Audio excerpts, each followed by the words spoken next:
Well, my friends, it is certainly that time of year again where pixel leaks are in full force. It seems like every other day we're getting a new piece of information with a design or software or specs or, unfortunately, the price. We have some good news, some bad news, but I do have a full roundup here of everything we've learned recently. That said, let's get right into it, and don't forget to subscribe because it's going to be a busy season for Pixel news and you cannot miss out on any of it. As I said, we learned a lot about the Pixel 11 in the past 7 days or so, and we should start first with a massive Amazon listing leak. We got a ton of information here regarding the upcoming Pixel 11 series, primarily showing off official looking renders of the color options and giving us a concrete look at the devices itself. For colors, it looks like we're gonna have some fun options to say the least. On the base Pixel 11, we're seeing 3 colorways, that being Midnight, Fuchsia, and Moss. Midnight is your typical safe first pick for an average buyer, a super clean black colorway, can't really go wrong here. Fuchsia, on the other hand, is a very bold, deeply saturated pink color. It reminds me of the Pixel 10's indigo blue in terms of how much it pops, and I like that Google is continuing to have at least one super dramatic looking option for the lineup. Lastly, for the base Pixel 11, we have Moss, and it rounds out the colorways quite nicely as it's this really clean, somewhat low-key, lightish green color. To be clear, I'm sure we're gonna get more color options at launch, but these are the main ones highlighted in the listing.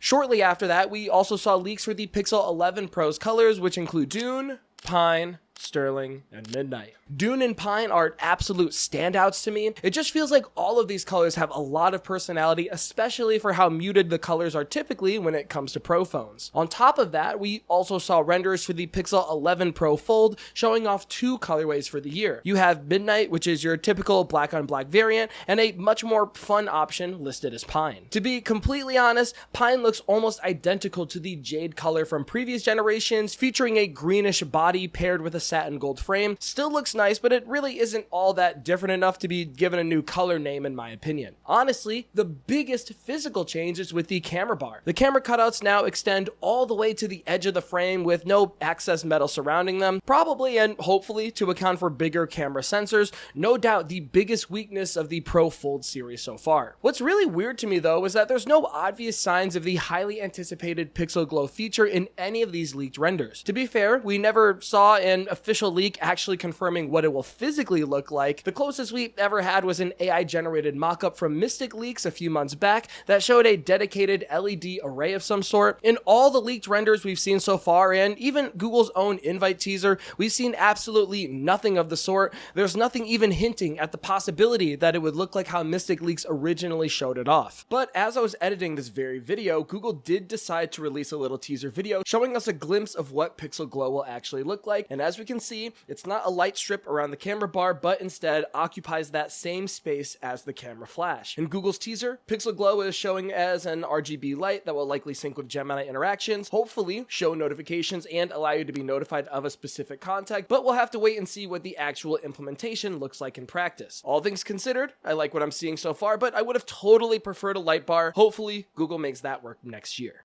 On top of the design, we also saw some interesting information in that same Amazon listing regarding internal specs. Some of them logically make a ton of sense, while others are highly conflicting at best, meaning we definitely have to take everything with a massive grain of salt. According to the listing, the base Pixel 11 lineup will start at a base storage of 256 gigabytes paired with 12 gigabytes of RAM, priced at $899. Again, that is for the base model. That price point is certainly a $100 increase over last year, which actually corroborates with an earlier pricing leak that I will get into in a minute. However, that 12 gigs of RAM piece actually seems to directly disprove a rumor from a few months ago claiming that Google would drop the base model Pixel 11 down to 8 gigabytes of RAM. Personally, I still think we might see a decrease in RAM for the base model. I think that was just leftover assets, mostly because other aspects of the spec sheet are outright wrong or are also seemingly left over. For example, the listing claims that the Pixel 11 would launch with Android 16 out of the box instead of Android 17, and it notes the inclusion of a physical SIM ejector tool. Both of these details don't make any sense. I hope I'm wrong, and I really do hope that the base model genuinely does keep 12 gigabytes of RAM,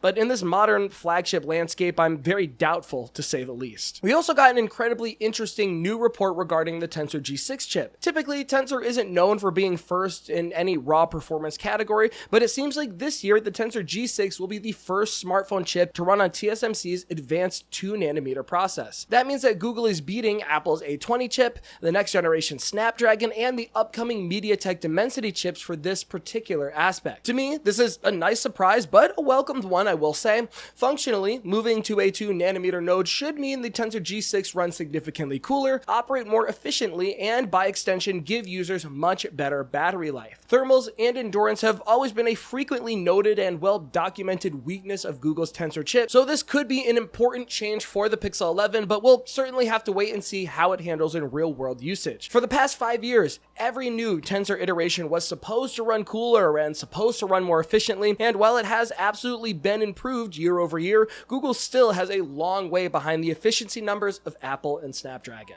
Personally, I would still expect a similar story this year. A somewhat better, highly decent experience for the average user, but still trailing behind other top-tier flagships. Thankfully, we also reported on an FCC listing which confirmed the Pixel 11 and 11 Pro series would finally be switching to the MediaTek modems instead of Samsung's Exynos modems. Cellular performance and standby battery drain have been another long-term pain point for Pixel users, so if this does work out, the switch to MediaTek should be a massive improvement for signal reliability, thermal management, and faster overall speeds. In theory, if you combine a highly efficient 2nm Tensor chip with a much more stable MediaTek modem, the real-world improvement could be genuinely noticeable, but we'll just have to wait and see. Last but not least, our final leak is probably the worst news of them all if it turns out to be true. There is a very strong chance that the Pixel 11 lineup is going to experience price increases across the board, and we really should have seen this coming a mile away. Android Authority posted a report showing additional screenshots of now deleted Amazon listings, showing the base Pixel 11 priced at $899, the 11 Pro at $1099, and the 11 Pro XL at $1299, with all models starting at a minimum of 256 gigabytes of storage. To be completely clear, I'm happy that they're phasing out 128 gigabytes as the base flagship storage option,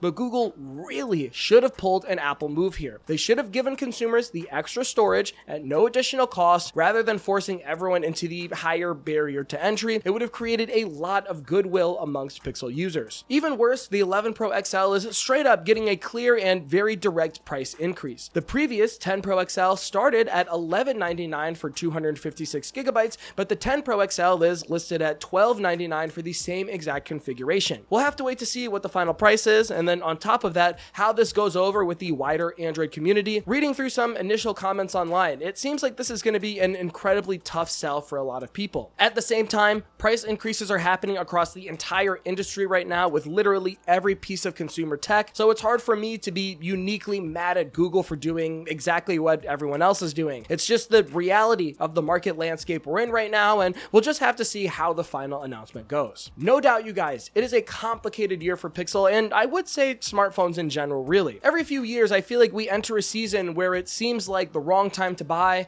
Things don't seem to be lining up right with the possible price increase and RAM decrease. There's not a ton new here to wow people. I do understand how the community is feeling, and I don't want to make any final judgments until the Pixel 11 series is officially announced. I don't know why, but I feel like there are some missing layers here that can give us a more complete picture on what the Pixel 11 series is supposed to be as a whole. So I want to wait and see how things turn out. That said, let me hear your thoughts down in the comments. If you're a Pixel fan, what do you think of what we've heard of the Pixel 11 so far? Do you appreciate some of the changes that might be coming to Tensor, the MediaTek modem? I heard we're possibly getting new camera sensors as well. The possibility of Pixel Glow. Does any of that interest you at all, or will you be holding on to your current Pixel device for another year? Leave a comment and let me know, as I'm super curious to hear what the Android community is thinking. Until next time, my friends, this has been Jordan Floyd from 9 to 5 Google. Thank you so much for watching, and I will see you in the next one.